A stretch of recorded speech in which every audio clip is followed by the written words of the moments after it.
Graça e paz do Senhor Jesus, continuando hoje as gravações de 2 Tessalonicenses, capítulo 2. Paulo vai tratar de um assunto de muito interesse de muita gente, é a vinda do Senhor Jesus. Ele já falou isso, nós já tivemos alguns relances, dessa manifestação, quando o Senhor vai voltar, que alguns acham que é a história da carochinha, mas essa história é real, verdadeira, digna de aceitação. Sabe por quê? Porque ela já aconteceu. Lá no reino espiritual, o Senhor diz que aquilo que será já foi. Então, isso aqui já aconteceu. Jesus já voltou. No tempo de Deus, não no nosso. Aleluia! Mas no nosso nós estamos esperando. E ele vai falar isso da vinda do Senhor Jesus. Irmãos, quanto à vinda do nosso Senhor Jesus Cristo e ao nosso reencontro com Ele, nós rogamos a vocês que vocês não se deixem abalar e nem se alarmar tão facilmente, quer por profecia, quer por palavras, quer por carta, supostamente vinda de nós, como se o dia do Senhor já tivesse chegado. Paulo sabia, ele tinha consciência de que esse dia do Senhor ia demorar para acontecer. E ele não queria que aquele povo ficasse assim alarmado ou ficasse esperando muito ansiosamente que acontecesse ainda no tempo deles. Então ele estava dizendo o seguinte: vocês não se deixem abalar e vocês também não fiquem alarmados facilmente. Quer vocês ouçam uma profecia ou uma palavra da vinda do Senhor, ele diz: tenham calma, mantenham-se tranquilos, esperando o dia do Senhor. Eu costumo dizer o seguinte, que nós temos que viver a nossa vida aqui na terra como se Jesus nunca fosse voltar. E a nossa vida espiritual nós temos que viver como se ele fosse voltar hoje. É assim que nós temos que viver a nossa vida, separando as coisas, levando a nossa vida terrena da melhor maneira possível, com honestidade, com trabalho. Porque sabe o que aconteceu naquele tempo? As pessoas não queriam mais trabalhar. Ah, Jesus vai voltar?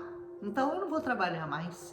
E Paulo está dizendo, se cuida, não é bem assim, como se o dia do Senhor já tivesse chegado. Não, vocês vão ter que ir trabalhando para esse dia acontecer. A igreja vai caminhar muito vai se falar sobre isso até que esse dia aconteça. Então você tem que viver a sua vida nesse mundo, trabalhando honestamente, ganhando seu pão todos os dias, levantando como se Jesus nunca fosse voltar. Mas a sua vida espiritual você tem que trabalhar como se ele fosse voltar naquele dia. Todos os dias você tem que pensar, Jesus pode voltar hoje. Como tá? Como que eu tô espiritualmente? Como que eu tô? Eu tô preparada para esse dia? Se ele voltar hoje, ele me leva? É isso que você tem que estar sempre na sua mente, trabalhando isso, porque um dia isso vai acontecer. Quer você já tenha partido, quer você esteja vivo, ele vai te levar para os ares. Aleluia. Amém? Continuando. Não deixe que ninguém os engane, de modo nenhum, porque já havia, pelo jeito, já estava correndo alguma coisa, algum boato enganoso com relação à vinda do Senhor. Ele disse, não deixa que ninguém os engane. Antes daquele dia, olha o que vai acontecer. Virá a apostasia. Sabe o anticristo? Ele chama de a apostasia. É aquela mentira lançada com grande força. E então, ele diz, e então será revelado o homem do pecado, o anticristo, o homem do pecado, o filho da perdição.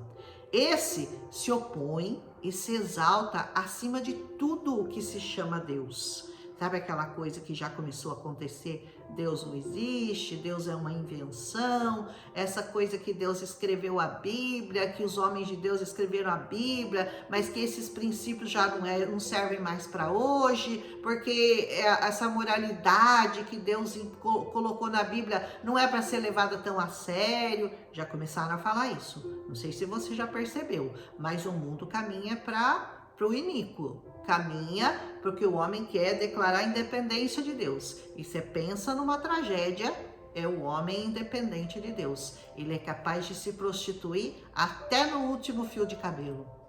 Ele se opõe e se exalta acima de tudo que se chama Deus ou que é objeto de adoração, a ponto de se assentar no santuário de Deus, proclamando que ele mesmo é Deus. E é isso que vai acontecer. O anticristo, ele quer se sentar no trono de Davi, lá em Israel.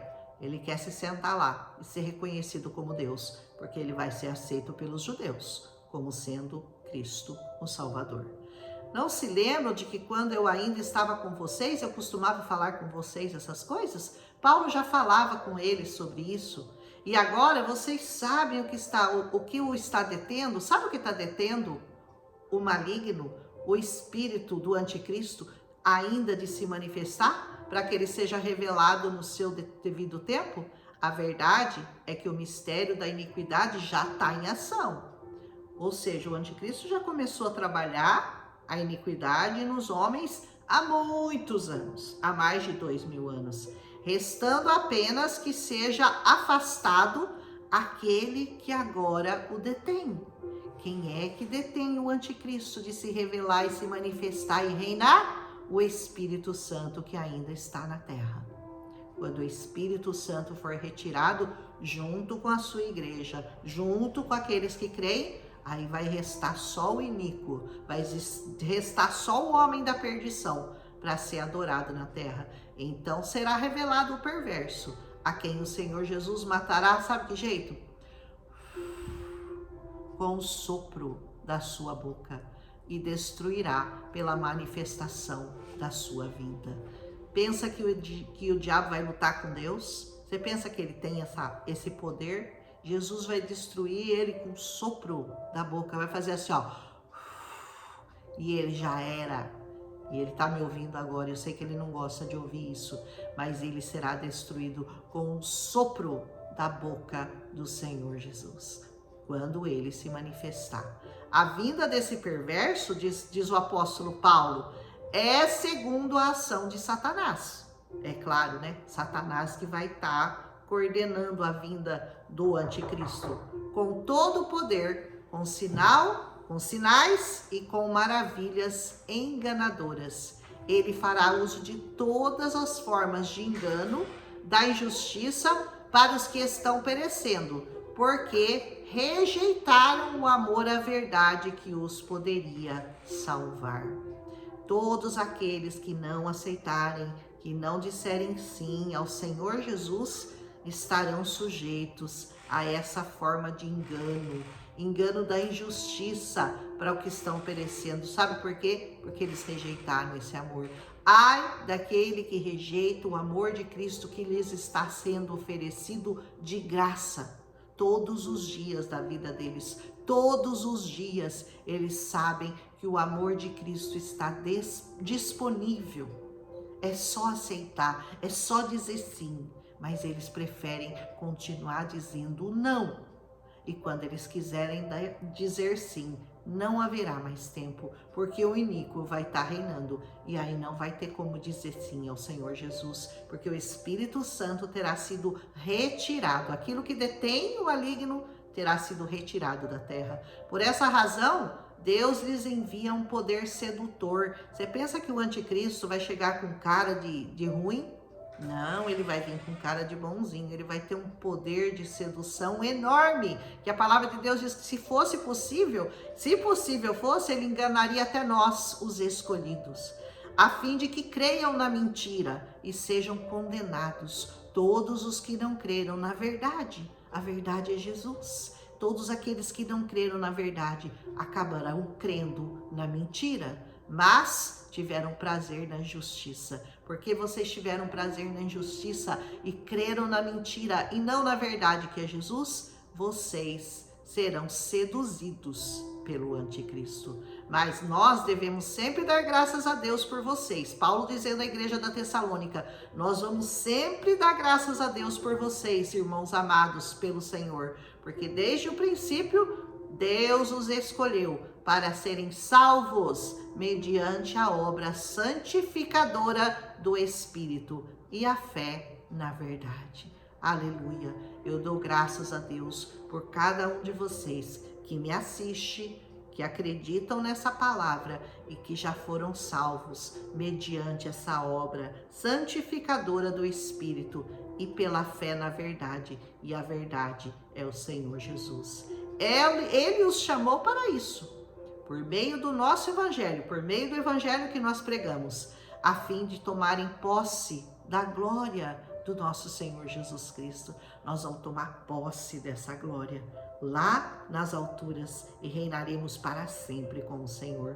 Portanto, irmãos, ele diz, finalmente, permaneçam firmes, apeguem-se às tradições que lhes foram ensinadas, quer de viva voz, quer por carta nossa. Quer vocês tenham aprendido isso já das tradições que vocês receberam, ou vocês estão recebendo essas instruções por meio dessa carta que nós estamos enviando, vivam, permaneçam firmes, apeguem-se a essas tradições.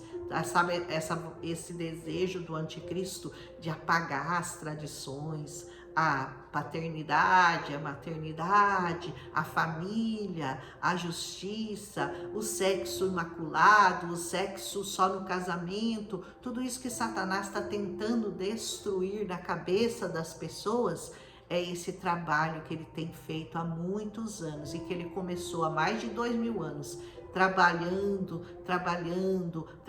a mentira e a iniquidade, a perversão, a prostituição, a ganância, a soberba, a inveja, a maledicência, tudo isso ele vem trabalhando na cabeça das pessoas. Mas aqueles que receberam e permanecem nas tradições e na palavra que ouviram do Senhor, não serão jamais enganados e nem confundidos. Glória a Deus por isso.